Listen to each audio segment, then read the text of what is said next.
Jason, Sean, congratulations. You've made it to the final round of this competition. When you guys showed up to the forge, we asked you to forge our Judge Ben Abbott's favorite knife, the Celtic ring knife. Now we're sending you back to your home forges to recreate an iconic weapon from history from the same kilted region. That weapon is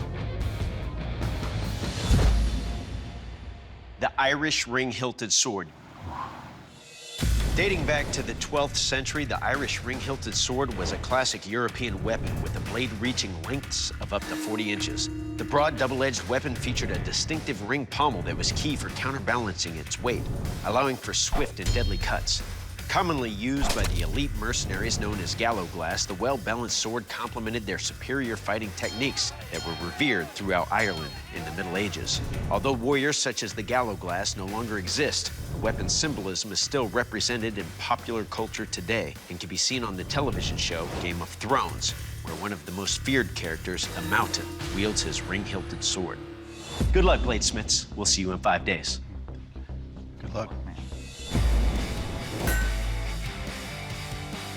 My name is Sean Shropshire. I'm from Piedmont, Oklahoma. I'm pretty confident that I can win this. I've got a 1 in 4 shot before we swing a hammer. If I were to win the money, my son has already said we're going on vacation. I would prefer to use it for some shop tools, so maybe we can strike a balance between the two. Okay, try to thin this out and draw it out now.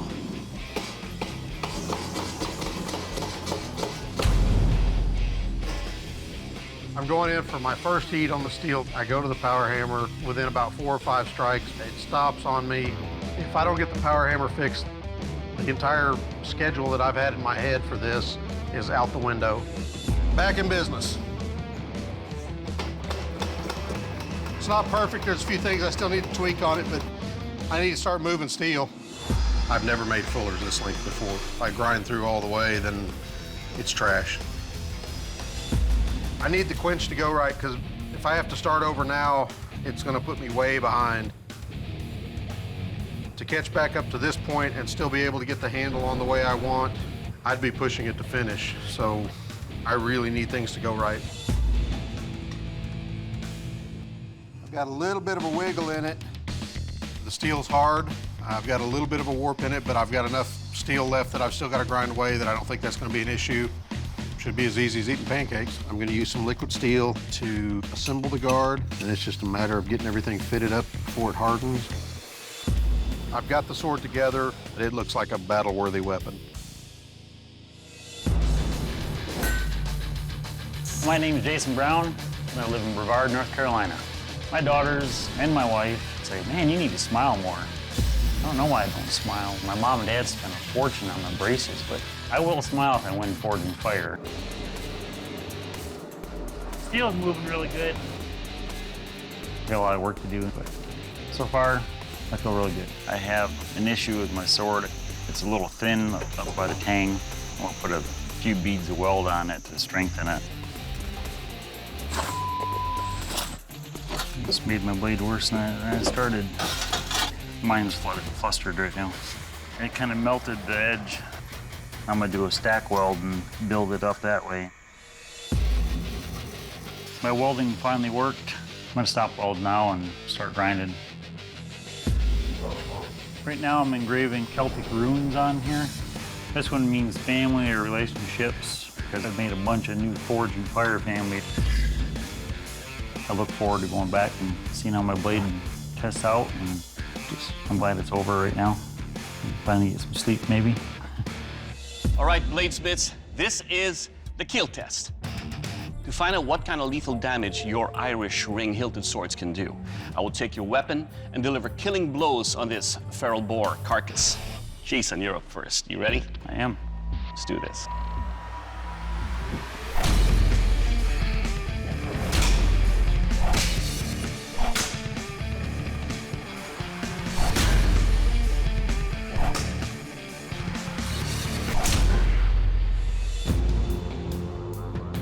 All right, Jason, first up, when I grab onto it, it feels good in the hand. It's a good fit. Now, swinging this is sweet. You have a very sharp edge that cuts easily into this wild boar carcass. It will kill. Good job, Jason. Thank you. All right, Sean, you ready? Yes, sir. Let's do this.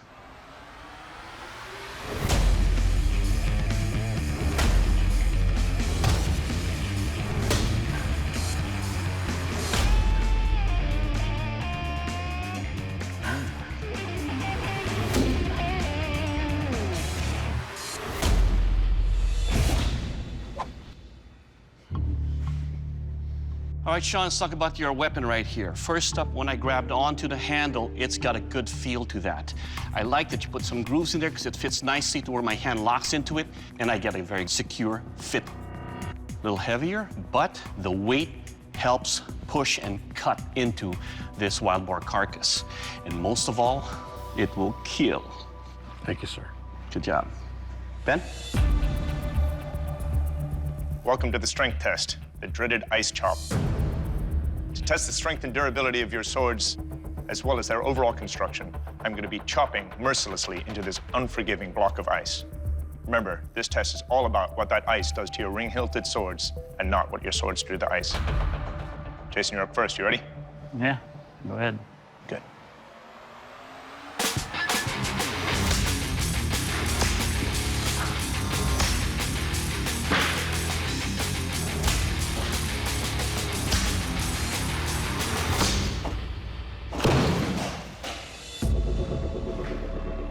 Well, Jason, first things first, the warp, I think that it being off-center made it rotate in my hand.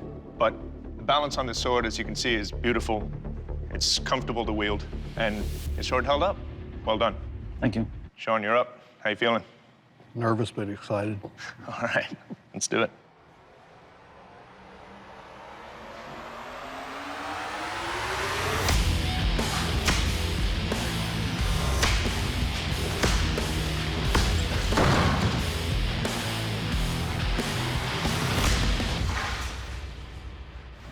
Nice. Well, Sean, the weight on this is a little tip heavy. I would have liked a little bit more counterbalance on it, but that being said, it's still a lot of fun to swing. Your edge held up beautifully. Everything's right and tight. Well done. Thank you, sir. Next up is the sharpness test, and for that, I give you to Dave. Okay, gentlemen, now to test the sharpness of your blade, I'll be cutting through this sugar cane. I'll use both edges of your blade. Now, unlike the strength test, this is all about what your blades do to that target. We want to see those cuts nice and clean, not canes broken or pushed out of the way. Jason, you're up first. You ready? I am. Okay.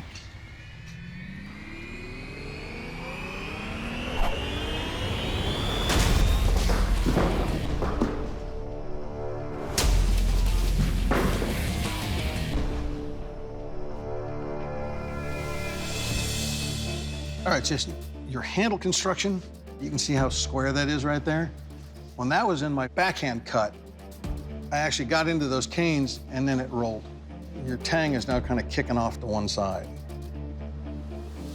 So that probably happened as that blade caught that last cane and yanked down. But it's definitely a sharp blade, really nice. Sean, you're up. Are you ready? Yes, sir. Okay.